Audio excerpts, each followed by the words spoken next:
Bienvenidos, bienvenidas a un episodio más de Aprende y Emprende. Mi nombre es Felipe Hernández y como les comentaba en la reseña anterior, en este nuevo episodio vamos a hablar de este libro, La rebelión de las masas, el libro más conocido del filósofo español José Ortega y Gasset. También habíamos hablado un poco sobre la importancia de leer estos autores que nacieron o que vivieron durante la década de los años 10, los años 20, incluso los años 30 del siglo pasado. José Ortega y Gasset fue uno de ellos, al igual que lo fue Hermann Hesse, el autor de la novela Siddhartha. ¿Qué estaba pasando en esa época y por qué, a mi manera de entender, es muy importante leer y comprender cómo estos autores utilizaban sus libros a manera de protesta o a manera de intentar dar un diagnóstico de qué era lo que estaba pasando en la sociedad en ese momento? Curiosamente, justo después de hacer la reseña de Siddhartha, de terminar ese libro, inicié con uno del autor colombiano Mario Mendoza, un libro muy reciente que sacó en el 2021 que se llama Leer es Resistir. Y en ese libro, Mario Mendoza habló de la novela Siddhartha y dijo lo siguiente. Desde ese punto de vista, descubrí un libro de Hermann Hesse y lo leí intuyendo que en el fondo había un mensaje poderoso de rebelión. Siddhartha sabía que esta novela había sido escrita después de la Primera Guerra Mundial, un momento en el cual seguramente el alemán intuyó que un debacle aún peor se avecinaba. Hesse recibió el premio Nobel en 1946, recién terminada la Segunda Guerra Mundial, cuando la civilización occidental acababa de cometer atrocidades inenarrables. Las purgas y las gulags de Stalin, los campos de concentración nazis, las bombas atómicas norteamericanas. ¿Era eso el progreso? ¿La razón? ¿La inteligencia? ¿Qué había sucedido? ¿Cómo era posible que naciones desarrolladas con científicos y filósofos brillantes hubieran cometido genocidios sistemáticos y crímenes de guerra que los asemejaba a tribus bárbaras prehistóricas? Era difícil entender qué había pasado. Después de tantos progresos, tantos avances, del aumento en el nivel de vida de la población que había sucedido, esta transición entre el siglo XIX y el siglo XX, ¿cómo era posible que hubiéramos terminado en tremendas guerras? Y no solamente la Primera Guerra Mundial, las guerras civiles y la Guerra Civil Española, por ejemplo, tantas otras más que se cobraron la vida de millones de personas, de hecho. Entonces estos escritores como Ortega y Gasset, como Hermann Hesse, como Ernest Hemingway, como muchos otros, utilizaban la literatura pues como una forma de protesta, de decir, oye, ¿qué está pasando? Despertemos, los seres humanos no es el camino que debemos seguir, se supone que deberíamos estar muchísimo mejor, que deberíamos avanzar y no retroceder prácticamente a las épocas bárbaras, como lo dice Mario Mendoza. Hay que decir que si algo bueno había tenido la Primera Guerra Mundial, una de las pocas cosas positivas, fue que todos los grandes imperios, las monarquías que habían gobernado a Europa durante los últimos siglos, incluso milenios, habían desaparecido. Cayó el imperio austrohúngaro, cayó el imperio otomano, la Rusia zarista de Nicolás II también fue derrocada, el Kaiser alemán también fue derrocado, solamente quedaba en pie la monarquía inglesa, pero pasó a tener a cumplir un rol más simbólico como el que tiene hoy en día, porque se volvió una república y todas las decisiones las tomaba el primer ministro y el parlamento, lo que en teoría conocemos hoy como una democracia. Sin embargo, cuando Ortega y Gasset escribe este libro, él ya se estaba dando cuenta que todas estas monarquías estaban empezando a ser reemplazadas por modelos igual o peor de autoritarios. El fascismo, por ejemplo, que teníamos en Italia con Mussolini, que empezaba a aparecer en Alemania con Hitler, la dictadura tan atroz y sangrienta que estaba llevando Stalin en la Unión Soviética, que uno decía, hombre, ¿qué pasó? Si algo bueno había era que el mundo había mejorado un poquito porque ya no teníamos estos modelos de gobierno autoritarios, sin embargo estábamos cayendo en unos aparentemente peores. En ese sentido es que Ortega y Gasset en este libro trata de hacer un diagnóstico de por qué, según él, esto estaba pasando. Y es ahí donde introduce un concepto muy interesante que es el concepto del hombre masa. Rebelión de las masas se refiere a los conglomerados, al actuar colectivo, a el actuar o a la cultura que todos como seres humanos empezamos a tener, y la suma de todo ello lleva a lo que se denomina las masas. Y esas masas son las que en parte tienen como resultado, como consecuencia, los modelos políticos que se estaban presentando en el siglo XX en aquel momento. Él dice que este no es un libro de política, sino que intenta irlo de lo que hay detrás de la política. Él coloca la analogía como si fuera un minero que trata de mirar el subsuelo a ver qué es lo que hay. En cierta forma da a entender que la política, los gobiernos, las dictaduras que muchas veces gobiernan el mundo son consecuencia de la misma forma de ser de las personas. Si no hubiera un apoyo popular, no habría, esto hay que decirlo muy entre comillas porque es un tema bastante delicado, pero sin el apoyo popular probablemente no existirían las dictaduras que existen hoy en día, y Ortega y Gasset pensaba que no hubieran sido posibles todos estos modelos fascistas que empezaban a aparecer en el siglo XX. Antes de definir el hombre masa, Ortega y Gasset introduce o explica algo que es sumamente interesante de mirar, y es el aumento del nivel histórico de la sociedad. ¿Qué quiere decir esto? La sociedad del siglo XX tenía un nivel de vida, una calidad de vida en cuanto a salud, en cuanto a educación, en cuanto a bienestar, en cuanto a ingresos económicos, muy superior a la que existía en los siglos anteriores. Él dice que incluso la clase media, tirando baja, del siglo XX tenía incluso mejores privilegios que los que tenían las monarquías del siglo XVI. O sea, las grandes mayorías pasaron a tener los privilegios que tenían muy poca gente en los siglos pasados. Él dice, por ejemplo, que en París durante el siglo XVI solamente habían 4 retretes en toda la ciudad. Eso en el siglo XX ya era común en todas las casas. Y cuando uno empieza a estudiar un poco la historia, se empieza a dar cuenta que efectivamente la calidad de vida de las personas dio un salto enorme entre el siglo XVIII y XIX al siglo XX. Y también por eso es que es curioso ver por qué, si el nivel de vida aumentó tanto, porque el siglo XX fue tan nefasto, fue tan desastroso en medio de tantas guerras. Y eso que cuando Ortega y Gasset escribió este libro todavía no había pasado ni la Segunda Guerra Mundial ni la Guerra Fría, que fueron eventos igualmente atroces. Entonces el hombre masa lo define como aquella persona que al nacer con todos estos privilegios que en el pasado le habían costado revoluciones, la Revolución Francesa, guerras, batallas, la vida de muchas personas y de muchos pensadores, superar esto ha sido muy difícil, y cuando el hombre masa del siglo XX nace creyendo que esos derechos son, vamos a decirlo, vienen con él desde siempre y que no hubo que luchar por ellos.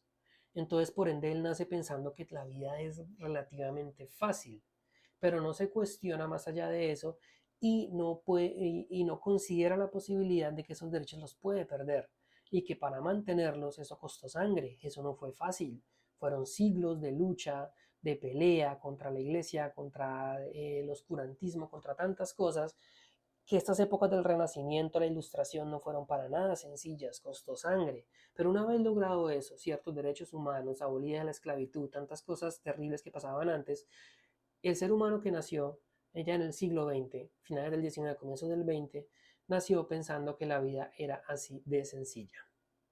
Y hablando del hombre masa, Ortega y Gasset textualmente diría lo siguiente, te lo leo literal como está en el libro. Dice, si atendiendo a los efectos de vida pública se estudia la estructura psicológica de este nuevo tipo de hombre masa, se encuentra lo siguiente. Primero, una impresión nativa y radical de que la vida es fácil, sobrada, sin limitaciones trágicas. Por lo tanto, cada individuo medio encuentra en sí una sensación de dominio y triunfo que le invita a afirmarse a sí mismo tal cual es, da por bueno y completo su haber moral e intelectual. Este contentamiento consigo lo lleva a cerrarse para toda instancia exterior, a no escuchar, a no poner en tela de juicio sus opiniones y a no contar con los demás. Su sensación íntima de dominio le incita constantemente a ejercer predominio. Actuará pues como si solo él y sus congéneres existieran en el mundo. Por lo tanto, intervendrá en todo imponiendo su vulgar opinión sin miramientos, contemplaciones, trámites ni reservas, es decir, según un régimen de acción directa. Ahí ya está colocando la primera característica del promedio de la gente del siglo XX. Y más adelante también diría textualmente lo siguiente, refiriéndose a que el hombre masa es prácticamente un tonto, entre comillas, y diría lo siguiente, el tonto, en cambio, no se sospecha a sí mismo, se parece discretísimo y de ahí la envidiable tranquilidad con que el necio se asienta e instala en su propia torpeza, como esos insectos que no hay manera de extraer fuera del orificio en que habitan. No hay modo de desalojar al tonto de su tontería, llevarle de paseo un rato más allá de su ceguera y obligarle a que contraste su torpe visión habitual con otros modos de ver más sutiles. El tonto es vitalicio y sin poros. Por eso decía Anatole France que un necio es mucho más funesto que un malvado, porque el malvado descansa algunas veces, el necio jamás. Entonces, estas características del hombre masa, para lo que es lo que Ortega y Gasset da como las causas de los dirigentes políticos que tenían en ese momento. Aquí valdría la pena preguntarse si de pronto en el siglo XXI no nos está pasando lo mismo, ¿eh? Porque si miramos esta definición de hombre masa que da Ortega y Gasset en 1930 y lo aplicamos a lo que vive la sociedad hoy en día, nos vamos a dar cuenta que es algo muy parecido. Políticamente hablando, que el mundo empezó a dividirse entre izquierdas y derechas, que es una discusión que viene desde el siglo XX entre comunistas y capitalistas, entre el bloque occidental y el bloque oriental, la gente, y eso se vio muy claro en la Guerra Fría, se vio obligada a tomar postura. O eres de un lado o eres del otro. Y si estás en un lado, eres enemigo del otro. No había tintas medias, nadie podía pensar diferente o buscar una forma de sistema de gobierno, de pensamiento que los contemplara las dos posibilidades. Eso durante la Guerra Fría no existió. Hoy en día, si bien es cierto, esta discusión se superó, se empieza a ver nuevamente cómo volvemos a caer en lo mismo. Y en ese aspecto, Ortega y Gasset también diría, ser de izquierda es como ser de derecha, una de las infinitas maneras que el hombre puede elegir para ser un imbécil. Ambas, en efecto, son formas de hemiplegia moral. Cuando leí esto tuve que buscar en Google qué era hemiplegia, porque no sabía, y me di cuenta que la hemiplegia es una enfermedad que paraliza una parte del cuerpo. Si estamos hablando de hemiplegia moral, quiere decir que tu pensamiento, tu raciocinio, tu forma de pensar, tu forma de entender el mundo está completamente bloqueada. Tienes la que tienes, por la razón que sea, porque así te criaron, porque así te lo enseñaron, porque lo escuchaste, porque lo leíste en un libro, pero para ti esa es la verdad y de fuera de eso no hay nada y todo lo demás está equivocado. Eso es una especie de hemiplegia intelectual o de hemiplegia moral y eso era lo que estaba pasando y lo que criticaban muchísimo Ortega y Gasset en el siglo XX. Valdría preguntarse hasta qué punto hoy en día estamos viviendo algo parecido. Si tú piensas de una manera, es muy difícil que te salgas de ahí y es muy difícil que aceptes la opinión de un contrario. Entonces, como ustedes pueden ver, el hombre masa, Ortega y Gasset les da ciertas características. La primera lo menciona como un tonto, una palabra bastante despectiva, fuerte, pero que dentro de la idea de Ortega y Gasset cabe muy bien porque es una persona que tiene una alta hemiplegia moral, que lo que sabe, lo que cree, lo que aprendió, lo que estudió, lo que le contaron, lo que asumió como verdad, para él es y no hay nada fuera de eso. No va a aceptar opiniones contrarias, no va a aceptar opinión de las minorías. Aparte de eso, cree que nació lleno de derechos y que no tiene deberes para con la sociedad. Piensa que ese estatus de bienestar en el que nació siempre fue así y se le olvida algo muy importante que es estudiar la historia. Ortega y Gasset también menciona en el libro, para él una de las diferencias fundamentales entre el ser humano y los animales que habitan con nosotros este planeta es que el ser humano tiene una memoria más grande. El ser humano es capaz de acordarse de lo que pasó ayer, de lo que pasó hace una semana, de lo que pasó hace un año. Los animales no. Y el ser humano no solamente tiene la capacidad de acordarse, sino tiene la capacidad de aprender de sus errores. Al estudiar la historia, el ser humano es capaz de entender qué hizo mal y corregirlo. Si tú comparas la forma de ser, el comportamiento de un chimpancé, de un tigre, de un león de hace 200 años con el de hoy, probablemente va a ser muy similar, no va a cambiar mucho. Y si lo pudieras comparar con un león que va a existir dentro de 50 años, probablemente siga siendo lo mismo. En cambio, el ser humano no. El ser humano, si tú comparas nuestro comportamiento del siglo XXI con el del ser humano del siglo XVIII, del siglo XIV, vas a ver que hay una evolución constante y eso lo hace la memoria.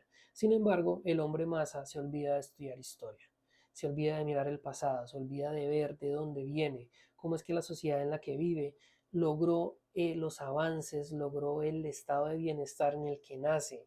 Y si es que nace en un estado de guerra total, se olvida estudiar por qué pasó, por qué sucede. Así como la Segunda Guerra Mundial, la Primera Guerra Mundial, la Segunda Guerra Mundial fueron completamente absurdas, Ortega y Gasset también hace una invitación a que miremos el momento histórico en el que estamos desde afuera, en perspectiva, que nos alejemos un poco del momento presente y lo miramos desde afuera, porque, a ver, si hoy en día nosotros entendemos con lo que la Primera Guerra Mundial fue un absurdo, lo entendemos porque lo estamos viendo desde ahora y estamos mirando hacia el pasado. Ellos en su momento probablemente no lo veían así, lo veían como que sus vidas dependían de eso y tenían que salir a luchar por su país, por su patria. Si ellos hubieran estado en la capacidad de alejarse un poco y ver que lo que estaba pasando realmente tenía sentido o no, se hubieran dado cuenta que era completamente absurdo. Hoy en día también tenemos conflictos, está el conflicto entre Rusia y Ucrania, el conflicto en Palestina, en Yemen, en muchos países más. Y si los protagonistas de estos conflictos pudieran colocarse fuera de la historia y mirar lo que están haciendo, se darían cuenta que están cometiendo un gravísimo error. Sin embargo, esto es algo que el hombre masa difícilmente puede hacer. Bueno, vamos a dejar hasta aquí esta reseña. Me pareció un libro sumamente interesante. No es fácil de leer, tampoco es fácil de entender y mucho menos fácil de explicar. La invitación es a que lo leas, a que trates de entender cuál es ese concepto de hombre más y trates de cuestionarte si de pronto tú estás dentro de esa calificación. Lo más probable es que todos lo estemos, porque como sociedad nosotros somos conglomerados, vivimos y todo lo que nosotros hagamos tiene sus consecuencias en los demás. Y ese actuar colectivo es lo que probablemente lleva a los resultados que tenemos en materia política. Y al final la política es lo que decide el rumbo de nuestros países. Pero el problema de la política como tal, probablemente no. Probablemente tenemos que ir a cuestionar nuestras propias vidas, nuestro propio criterio, nuestros hábitos, qué estamos haciendo, qué tan tolerantes somos con los demás, qué tan dispuestos estamos a aceptar opiniones contrarias, qué tanto estamos escuchando. Todas esas son características o son cosas que podríamos hacer para dejar de ser un hombre masa y para mejorar un poquito a la sociedad en la que vivimos. Así que bueno, no siendo más, me gustaría que me dejaras en los comentarios qué piensas o qué opinas de este libro, si lo has leído, y si no, pues la invitación nuevamente es a que lo leas. Y no olvides que en la descripción de este episodio vas a encontrar el enlace para que te unas a mi comunidad de WhatsApp. No siendo más, te envío un abrazo y nos vemos en el próximo video. Chao, chao.